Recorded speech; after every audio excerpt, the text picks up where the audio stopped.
ஓம் ஸ்ரீ குருபியோ நமக. ஓம் ஸ்ரீ மகா பெரியவா சரணம். வரும் ஜூன் 14ஆம் தேதி ஞாயிற்றுக்கிழமை அமாவாசை. அதுவும் வைகாசி மாசத்துல வரக்கூடிய பானு அமாவாசை. இப்ப நம்ம சொல்லக்கூடிய இந்த 5 பொருட்களை ஒன்றாக சேர்த்து வீட்ல இந்த இடத்துல வைக்கிறதால குடும்பம் செழிக்கும், கணவருடைய வருமானம் அதிகமாகும். அது என்ன பரிகார முறைன்னு பார்க்கறதுக்கு முன்னாடி நம்மளோட வீடியோஸை இப்பதான் நீங்க ஃபர்ஸ்ட் டைம் பார்க்குறீங்கன்னா மறக்காம சப்ஸ்கிரைப் பண்ணிக்கோங்க. தொடர்ந்து இது மாதிரி அப்டேட் தெரிஞ்சுக்கிறதுக்கு பக்கத்து நோட்டிஃபிகேஷன் பெல்லை கிளிக் பண்ணி ஆல் அப்படிங்கிற செலக்ட் பண்ணிக்கோங்க. இப்போ என்னென்ன பொருட்களை ஒன்றாக சேர்த்து என்ன மாதிரி வழிபாடு செய்ய போறோம் அப்படிங்கிற பத்தி தெளிவா தெரிஞ்சுக்கலாம். அமாவாசை தெரியும்.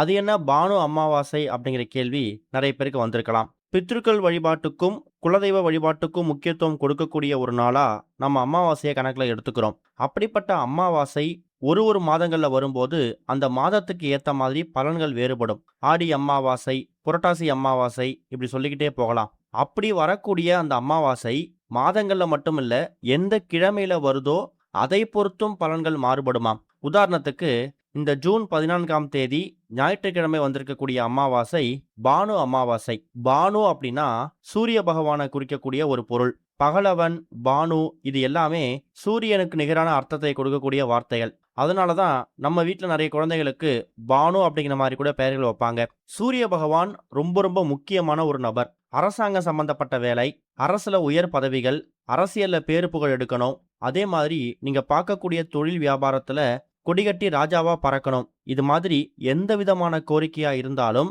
அந்த ராஜ யோகத்தை கொடுக்கக்கூடியவர் சூரிய பகவான். அவருக்கு உரிய ஞாயிற்றுக்கிழமையில வந்திருக்கக்கூடிய இந்த ஒரு அமாவாசை ரொம்ப சக்தி வாய்ந்தது. ஞாயிற்றுக்கிழமை அமாவாசையா இருந்தாலும் ஞாயிற்றுக்கிழமை மதியம் 12 மணி, சரியா சொல்லணும்னா 11 மணி 52 நிமிஷத்துக்கு தான் அமாவாசை பிறக்குது. அது மறுநாள் திங்கட்கிழமை காலை 9 மணி 27 நிமிஷம் வரைக்கும் இருக்கு. அமாவாசைய நம்ம ஞாயிற்றுக்கிழமை கணக்கில் எடுத்துக்கிட்டு அன்றைக்கு தான் பூஜைகள் செய்யணும். அதே மாதிரி உங்க பித்ருக்களுக்கான வழிபாடு செய்யறது, படையல் போடுறது, இதெல்லாம் நீங்க பண்ணலாம். மாலை நேரத்துல கண்டிப்பா குலதெய்வ வழிபாடு ரொம்ப முக்கியம். அது ரொம்ப முக்கியமான விஷயம், தவற விட்டுறாதீங்க.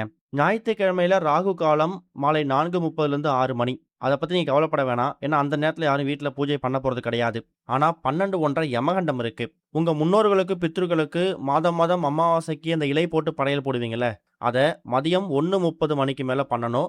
11:50க்கு அமாவாசை பிறந்தாலும் 12:01 யமகண்டம் இருக்கு. அந்த யமகண்டம் கடந்ததுக்கு பிறகு நீங்க பூஜை பண்ணலாம். அதுக்கப்புறம் பித்ருக்களாக இருக்கக்கூடிய நம்ம காக்கைக்கு சாதம் வச்சுட்டு நீங்க உங்க அமாவாசைக்கான விரதத்தை முடிச்சுக்கலாம். இதுதான் இந்த மாதம் வந்திருக்கக்கூடிய, அதுவும் ஞாயிற்றுக்கிழமையில வந்திருக்கக்கூடிய அமாவாசை பானு அமாவாசைய ரொம்ப எளிமையா வழிபடுறதுக்கான வழிபாட்டு முறை. மாலை நேரத்துல குறிப்பா ராகு காலம் முடிஞ்சு ஒரு 6:30 7 மணிக்கெல்லாம் ஒருவேளை உங்க வீட்டுல உங்களுடைய குலதெய்வ போட்டோ இருந்துச்சுன்னா அந்த குலதெய்வ போட்டோவுக்கு முன்னாடி ஒரே ஒரு தீபத்தை ஏற்றி வச்சுட்டு, இந்த அமாவாசைக்கு பிறகு வரக்கூடிய எல்லா விதமான வளர்பிறை நாட்கள் மாதிரி எங்க வாழ்க்கை வளர்ந்துகிட்டே போகணும், செல்வ செழிப்பு உண்டாகணும்னு மனசார பிரார்த்தனை பண்ணணும். பௌர்ணமிக்கு பிறகு வரக்கூடிய நாட்களை கூட நம்ம தவற விட்டுறலாம். ஏன்னா அது தேய்பிரை. அமாவாசைக்கு பிறகு வரக்கூடிய அந்த 15 நாட்கள் நமக்கு ஒரு வரப்பிரசாதம். அந்த நாட்கள்ல நம்ம குலதெய்வத்தை வணங்கிட்டு அமாவாசைக்கு பிறகு ஆரம்பிக்கக்கூடிய காரியங்கள் வெற்றி கிடைக்கும். இதுதான் இந்த மாதம் வந்திருக்கக்கூடிய பானு அமாவாசைய ரொம்ப எளிமையா வழிபடுறதுக்கான வழிபாட்டு முறை. இது போக இப்ப நாம சொல்லக்கூடிய இந்த பரிகாரம், இதுல பயன்படுத்தக்கூடிய ஒரு பொருட்களும் அதிசக்தி வாய்ந்த பொருட்கள். ஒரு பொருளுக்கும் தனித்தனி மகிமை இருக்கு.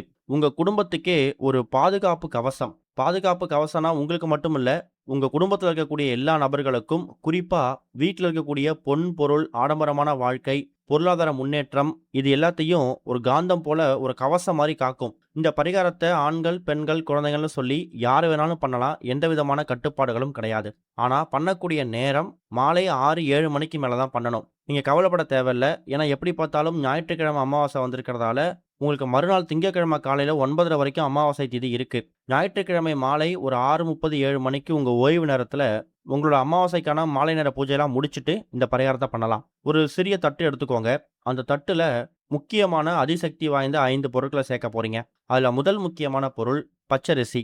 அமாவாசை பொதுவா சந்திர பகவானுக்கு உகந்த நாள். சந்திர பகவான் யார் தெரியுமா? மனோகாரகன். நமக்கு வாழ்க்கையில ஏற்படக்கூடிய சண்டை சச்சரவுகள், குழப்பங்கள், கருத்து வேறுபாடு, கணவன் மனைவி கிடைக்கக்கூடிய பிரச்சனை, இது எல்லாத்துக்கும் தீர்வு கொடுக்கக்கூடியவர் மனோகாரகனாக இருக்கக்கூடிய சந்திர பகவான். அவருக்கு உரிய தானியம் நெல்லிலிருந்து கிடைக்கக்கூடிய பச்சரிசி தான். அது சிவபெருமானுக்கும் உகந்தது.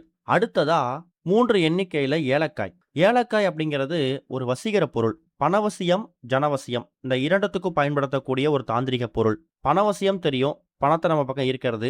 ஜனவசியம்னா ஒண்ணும் இல்ல. நீங்க இருக்கக்கூடிய இடத்துல, இல்ல நீங்க போகக்கூடிய இடத்துல, வேலை பார்க்கக்கூடிய இடத்துல உங்களுக்கான அந்தஸ்து கிடைக்கிறது. உங்க பேச்சுக்கு மத்தவங்க மதிப்பு குடுக்கறது. உங்களுக்கான ஒரு உயரிய இடம் கிடைக்கிறது. இதை ஏற்படுத்தி கொடுக்கக்கூடியது ஏலக்காய் தான். அடுத்ததா 3 எண்ணிக்கையில கிராம்பு. கிராம்பு எடுக்கும்போது மட்டும் உடைஞ்ச கிராம்பா எடுக்காம, மொக்கு இருக்கக்கூடிய காம்பா 3 எடுத்துக்கோங்க. கிராம்பு எதுக்காக பயன்படுத்துறோம்னா, கிராம்பு வந்து ஒரு காரியத்தடை நீக்கி, எந்த காரியத்தை தொட்டாலும் அதுல தடை ஏற்படுது. அது வந்து நீடிக்கவே மாட்டேங்குது. ஆரம்பிச்சு கொஞ்ச நாட்கள்லயே அதுக்கான முயற்சி வந்து வீணா போகுது அப்படின்னு நினைக்கிறீங்கல்ல, அவங்க இந்த கிராம்ப பயன்படுத்திக்கலாம். அடுத்ததா ஒரே ஒரு துண்டு பச்சை கற்பூரம். இந்த பச்சை கற்பூரம் அப்படிங்கிறது மகாவிஷ்ணு, மகாலட்சுமி தாயார் இவங்க 2 பேரும் ஒரு சேர வாசம் செய்யக்கூடிய ஒரு பொருள். கடைசியா 2 ரூபாய் நாணயங்கள். அது எவ்வளவு ரூபாய் இருந்தாலும் பரவாயில்ல. ஆனா 2 ரூபாய் நாணயம் எடுத்துக்கணும். எடுக்கக்கூடிய நாணயத்தை நீங்க செலவு பண்ண முடியாது. இந்த ரூபாய் நாணயத்தை பயன்படுத்துவதற்கான நோக்கம் லட்சுமி குபேரர் வாசம் செய்யக்கூடிய குபேர அம்சம் இருக்கக்கூடிய ஒரு பொருள் வந்து இந்த சில்லறை நாணயம். இப்ப நாம சொல்லியிருக்கக்கூடிய இந்த 5 பொருட்களுக்கும் என்னென்ன மகிமை இருக்கு, அது எதுக்காக பயன்படுத்துறோம் அப்படின்னு தெரிஞ்சிருச்சு. ஒரு சிறிய தட்டுல முதல்ல பச்சரிசியை பரப்பிட்டு, அதுக்கு மேல 3 ஏலக்காய், 3 கிராம்பு, 2 சில்லறை நாணயம், அதுக்கு பக்கத்துல கொஞ்சமா பச்சை கற்பூரம். இந்த ஆர்டர்ல தான் வைக்கணும் அப்படின்னு இல்ல.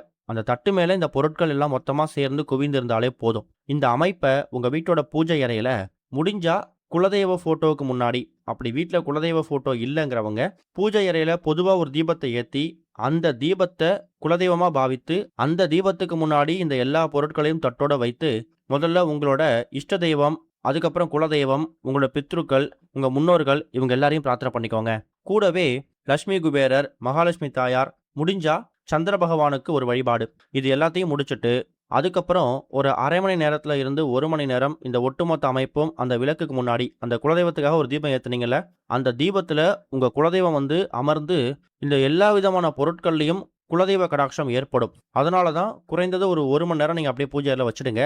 அதுக்கப்புறம் உங்க அன்றாட வேலை பார்க்கலாம். இரவு தூங்க போறதுக்கு முன்னாடியோ இல்ல மறுநாள் காலைல தூங்கி எழுந்ததுக்கு பிறகோ இந்த ஒட்டுமொத்த பொருட்களையும் ஒரு வெள்ளை நிற துணி, அமாவாசை சந்திர பகவானுக்கு உகந்தது. சந்திர பகவானுக்கு உகந்த நிறம் வந்து வெண்மை.